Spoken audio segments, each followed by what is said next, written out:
사람들이 모두 일터로 나가 텅 비어있는 마을.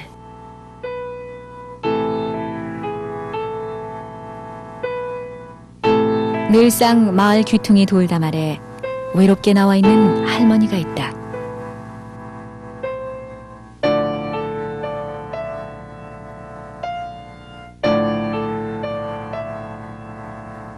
심상치 않은 모양새의 무명천을 늘 턱에 두르고 사는 이 할머니를 마을 사람들은 무명천 할머니라 부른다.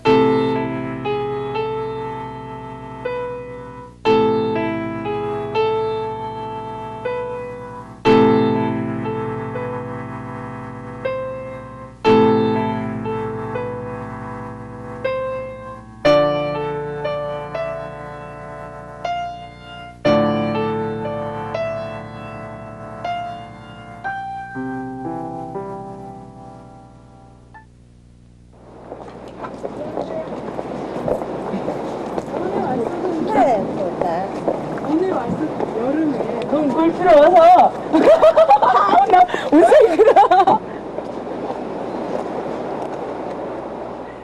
얼마나 사람이 그리웠으면 이해하다닐까. 취재차 한 번 만난 인연일 뿐인데도 멀리 떠났던 딸을 반기는 어머니처럼 나무람 섞인 반가움을 감추지 않는다. 어른 들어가. 한 5m 거리나 될까.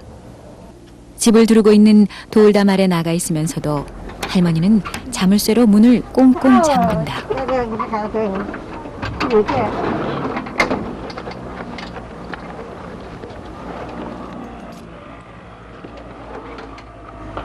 아이고 할머니 방은 안 추워 마시?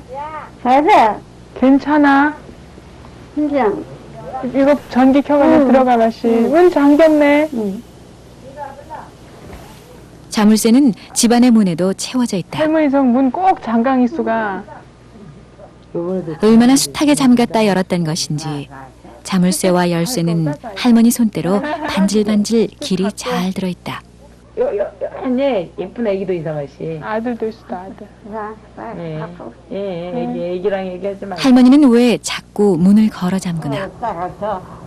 결벽증이다 싶을 정도로 남에게 피해를 주지 않으려 애쓰며 살고 있으니 두려운 원한이 있는 것도 아니고 가져갈 것도 없는 옹색한 살림살이가 불안해서 그러는 건 더더욱 아닐 것이다.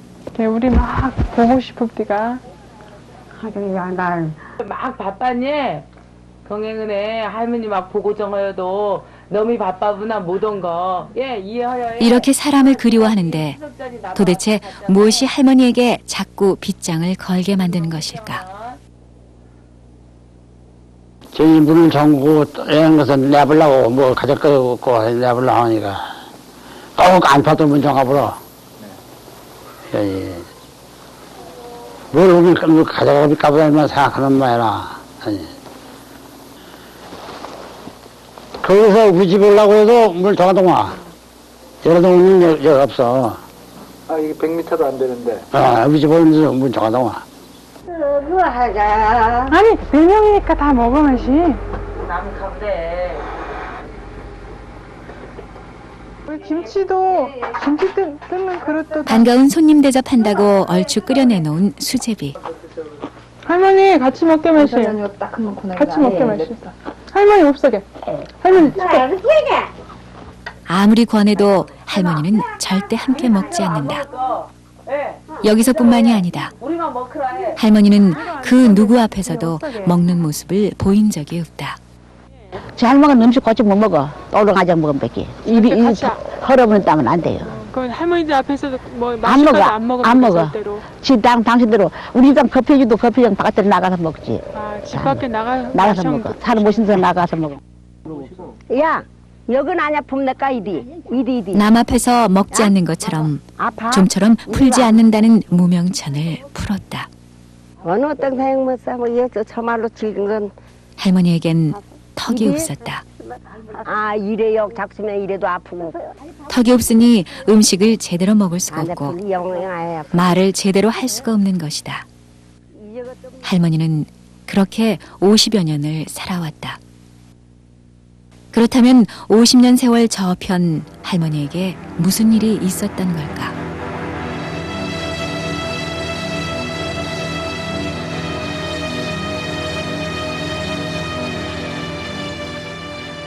(50여 년 전) 그해 1948년 제주섬 전체를 혼란으로 몰고 갔던 4.3이 있었다.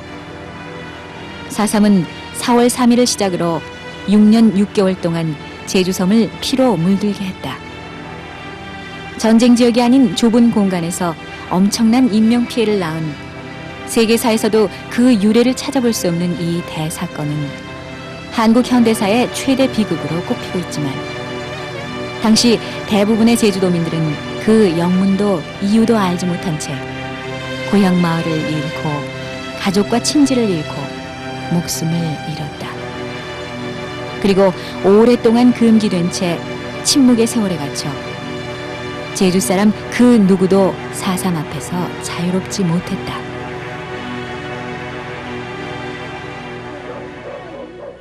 우리 조식이 하나씩 수가 어머니 날에 그양 누가 양 하나 거두기는 30수가. 그때 할머니는 평화롭고 조용한 작은 마을에 사는 그저 평범한 젊은 안악에 불과했다.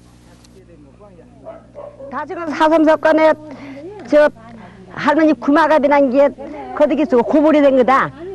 구불이 된 거다. 내 경험 총 와장기 우리 그때 막 반포 폭도들 들어온 때라면은 폭주가 쏘는지 누가 쏘는지 몰라도 총수아버니가 얘가 이거 도망가 버렸어. 죽었다 이런 소문 들어서 가본 결과 여기 없거든. 아 이거 큰일 났다고. 차라리 죽으면 못했겠지 말이야. 뭐 이제 뭐 걸레 체험하고 이렇게. 아프면 가슴 아프대로. 당시에 제주 사람 대부분이 그랬던 것처럼 도대체 영문을 알 수 없는 혼란에 휘말려 누구인지도 모르는 낯선 사람의 총에 운명을 관통당하고 만 것이다.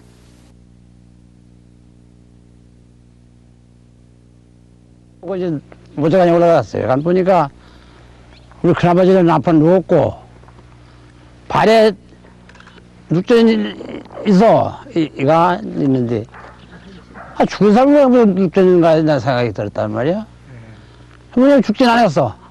왜냐면 이것이 없더란 말이야. 이런 꼬락지가 있느냐 말이야. 차라리 죽어야 되겠는데 죽도 않고 이거 어떨까 이게. 얼마나 비참하고 안타까웠으면 죽지 않고 살아있어 큰일이라고 했을까. 순식간에 일어난 불안과 혼란의 틈바구니 속에서 병원 치료는커녕 변변한 약 한 번 써보지 못하고 비참한 고통으로 남은 모진 목숨을 원망하며 살아야 했다. 할망들 하고 세울고 그냥 들어 인력 답답하면 힘이 나네. 부모님이 세상을 뜨자 무명천 할머니는 고향 마을을 떠났다. 유일한 친혈육인 언니가 자신의 시집 마을로 데려간 것이다. 가뜩이나 너나 없이 어려운 시절이었다. 언니가 보살펴주고 마침 사촌 형제가 한 마을에 살고 있어 큰 의지가 되긴 했지만 함께 사는 가족 하나 없는 데다 망가져버린 몸으로 버텨야 했던 무명천 할머니의 삶은 이루 말로 다 할 수 없을 만큼 힘들었다. 아내가 또 그게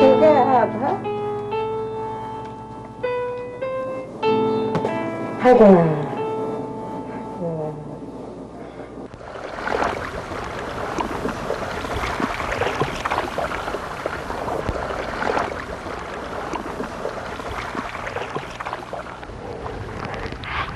어쨌든 살아야 했던 무명천 할머니는 품팔이도 하고 톳을 따다 팔기도 하면서 어렵사리 생계를 이었다.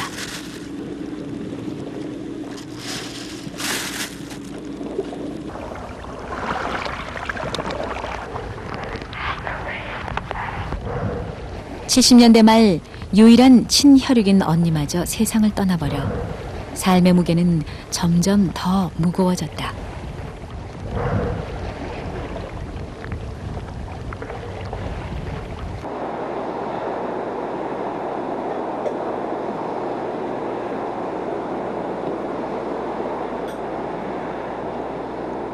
무인도 같은 무명천 할머니의 집. 할머니는 나이가 들수록 이 집안에 스스로 갇혀 지내는 날들이 많아졌다. 하나 둘씩 주워다 심어놓은 선인장들이 어느 틈엔가 마당을 가득 채우고 있다. 선인장들은 애써 돌보지 않아도 무정하게 자라서 꽃을 피우고 열매를 맺어 주었다. 선인장 열매는 무명천 할머니의 유일한 수입원이자 낙이 되고 있다.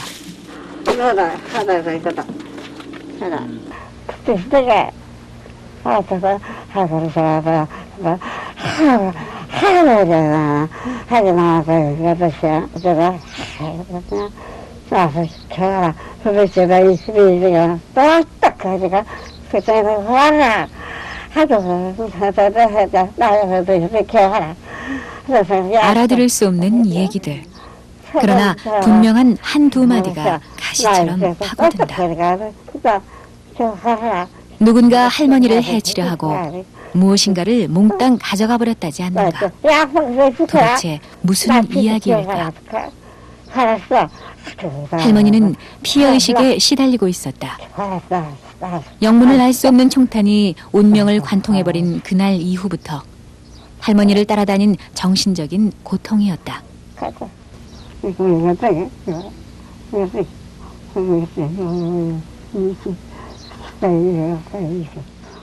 머리끝부터 발끝까지 어디 한 구석 편한 데가 없다는 할머니.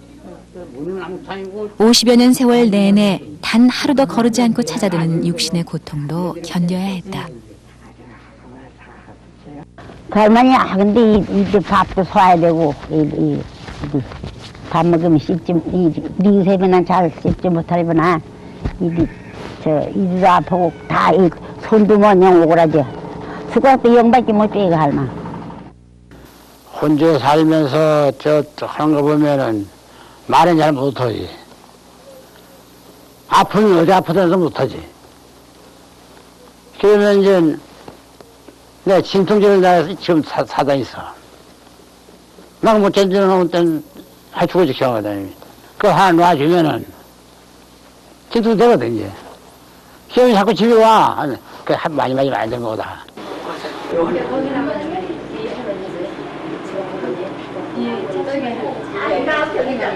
일주일에 한두 번은 꼭 가야 하는 병원. 턱이 없으니 음식을 제대로 먹을 수가 없어 위장병과 영양실조가 늘 따라다니고 언제부턴가 관절염까지 합세해 주사를 맞고 약을 타러 병원에 오는 일도 무명천 할머니의 일상이 된 지 오래다.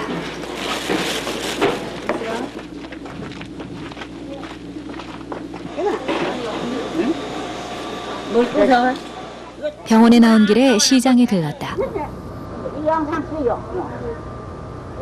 병원 말고는 생전 마을 바깥으로 나가본 적이 없으니 무명천 할머니에게 시장은 바깥 세상을 느껴볼 수 있는 유일한 장소인 셈이다. 이거 4,000원치, 두 개가 5,000원인데 어떻게 4,000원치 줄 거야? 돈이 그만인데. 낯익은 얼굴. 고향 사람을 만난 할머니가 반가움을 어쩌지 못한다. 죽어지지 않으면 살아죠. 그러나 늘상 그랬던 것처럼 사람의 언어를 나눠볼 수 없는 할머니는 그저 답답한 채로 고향 소식을 듣고 있을 뿐이다.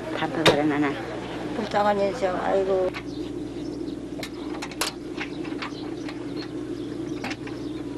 무명천 할머니는 오늘 용기를 내어 외출 준비를 했다. 떠난 후 단 한 번도 가보지 않았던 곳. 그러나 죽기 전에 한 번